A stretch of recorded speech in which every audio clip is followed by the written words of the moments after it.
Hey guys, welcome back to Pulp Hero Audio. In this video, I'm going to be talking about Marvel Comics' Age of Conan Bêlit miniseries, of which the first three out of 5 issues has been released. This Bêlit miniseries is written by Tini Howard, no relation to Robert E., as far as I know, and it shows. And also art by Kate Niemczyk, or at least I hope that's her last name. So, alright. Oh boy. This Bêlit miniseries is pretty much everything a lot of Howard and Conan fans feared when it was announced that Marvel had reacquired the Conan comic book license. That fear being that they were going to turn the Hyborian Age into a bunch of politically correct modern nonsense filled with mediocrity and agenda-driven stories. Now, thankfully, the main Conan titles, Conan the Barbarian, Savage Sword of Conan, haven't really fallen prey to this, but it does abound here in the Bêlit miniseries. Now, Bêlit is, of course, a Robert E. Howard creation. You know, she is arguably the great love of Conan's life, having appeared and died in his story, Queen of the Black Coast. So, we are dealing with an original Howard character. So let's take a look at the comic. Now, if you look at the initial cover to the first issue, I would say this looked very promising. I mean, this was a good cover. I don't know. Maybe Marvel should blow it up and sell it as a poster, because this cover by artist Sana Takeda is really the best thing this miniseries has going for it. Because the interior art is nothing like that cover. Now, Kate Niemczyk's art isn't bad. I mean, she's certainly a lot better than me. I'm no artist. But it isn't anything really special either, you know, considering this is supposed to be done by professionals. I find the art to be, you know, pretty much middle of the road average, completely mediocre when compared to other artists, in particular other great artists that have worked on Conan comics throughout the years. So why was she assigned as the artist to this particular project? I don't know. But the fact that both the writer and the artist just happen to be women in a book where the main character is also a woman smells a little suspicious in a field like comic books where the vast majority of the writers and artists happen to be men. Was Marvel simply determined to fill these spots with women regardless of talent or ability? I mean, who can say? But certainly you can't help but wonder. Now, as far as who this book is aimed for, frankly, it reads like young adult teen fiction that is aimed primarily at teenage girls. Now, there isn't a thing in the world wrong with entertainment aimed at younger girls. But the world of Conan isn't it, okay?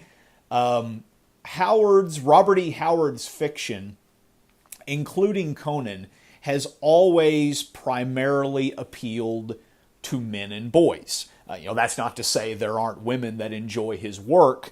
They certainly can and do, but I would say that they are more the exception. Primarily, these stories, it's men's fiction, men and boys fiction. And just as there's nothing wrong with aiming something in particular at girls, there's nothing wrong with that either. There's nothing wrong with something being aimed with men and boys primarily in mind. So why change it unless there is some kind of agenda behind it. Now the designs in this series seem all wrong too. Yes, Bêlit becomes a pirate queen. But these are pirates of Howard's Hyborian age. The designs in this seems like something more out of Pirates of the Caribbean. From everything from the clothes that they wear to the spy glasses and compasses that they're using. It seems very anachronistic and out of place in the Hyborian age. You could take, Johnny Depp's Captain Jack Sparrow and stick him on one of these ships, and he really wouldn't seem out of place. So I think that the designs are simply all wrong for this setting. So kind of back to, the men and women thing. I'm sorry, like it or not, the Hyborian age was a patriarchal world. That's the way Howard wrote it. Bêlit in Queen of the Black Coast was clearly an exception to this, okay? Because in Queen of the Black Coast, she was the only woman among a crew of all men. But in this story, granted it is set several years earlier than Queen of the Black Coast, we see women, all over the place. There's, of course, Bêlit. There's a first mate, a woman named Prisca. And you see various other women peppered among the crew, among these pirate crews, as if, such a thing were fairly commonplace. And the fact was, in Howard's writings, it simply wasn't. This would be a very rare thing to see.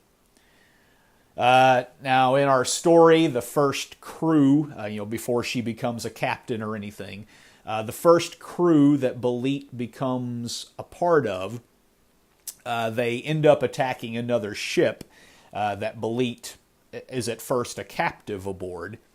And these pirates, they don't attack this ship out of greed or some sense of danger or something like that you might expect pirates to do. No, they attack it because it was a slave ship. And like the good pirates they are, they want to liberate it. Because, guys, slavery is bad. Yes, we in the 21st century are very aware of that, okay? But this is the Hyborian age. Slavery was a fact of life. It was an accepted social convention in that setting. And no one really questioned that. It simply was what it was. But hey, it's 2019, so, we need some woke pirates out there to liberate the high seas. Great. And then we have Bêlit herself, who is very little like the woman we see in Queen of the Black Coast. In this story, her father is some kind of pirate king. Now, in Howard's original story, it is alluded to that Bêlit is descended from kings like that. So that's not really a big deal. But it's just the overall depiction. Her father is some kind of pirate king. He's got a fleet of ships at his command. But yet, he gets jumped by a few random dudes on a pier over some sort of debt. And no one does anything. Here's the pirate king, in his home and commanding a fleet of ships, and he gets jumped and no one does anything. Then they maroon him. They tie him up all bloody and beaten on this sandbar that you can see from the shore. Okay? It's not like they sailed off to some distant island and left him somewhere. The guy is literally on a sandbar in viewing distance from the shore. You can see him, okay, with the naked eye. And still, no one does anything. And it's like, isn't this his home? Isn't he some kind of a quote-unquote king?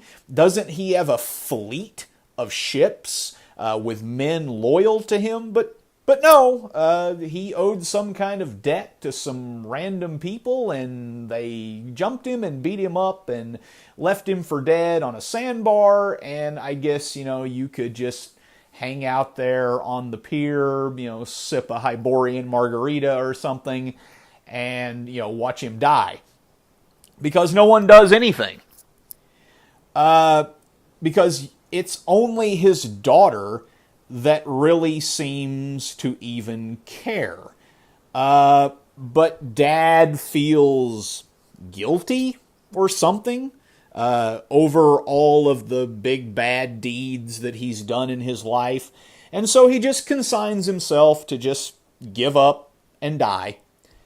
So Bêlit just sits there and watches her father suffer. I mean, she doesn't even untie him. Okay?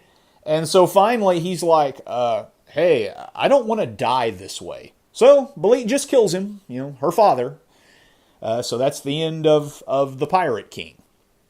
Because Bêlit in this story, it doesn't seem like she really cares much about anything except two things. Two things that she seems to really care about. One is taking command of her dad's flagship, the Tigress, now that he's dead, and hunting of sea monsters, or beasties, as she calls them. Now, I don't remember Bêlit and Queen of the Black Coast having any sort of obsession with sea monsters or anything like that. She seemed pretty much only concerned in that story, with power and wealth. There wasn't any kind of fascination with monsters that I could see. But in this story, she is. She's nuts about her sea beasties. Sea beasties. Good grief. That's another thing. Writer Tini Howard, I'm sorry, but she simply has no ear for the dialogue of Robert E. Howard's world and his characters. One of my favorite examples of this is when another pirate captain says, and I quote from the story, he says, "Come now, you like," of course he's talking to a woman here, he says, "Come now, you like when I'm authoritative. You said it made you proud of me, so let me do the captain thing." The captain thing. By crom, this offends my ears. The captain thing. So honestly, the best bit of writing comes from the lost verse, as she calls it, from the Song of Bêlit, that is inserted throughout the story.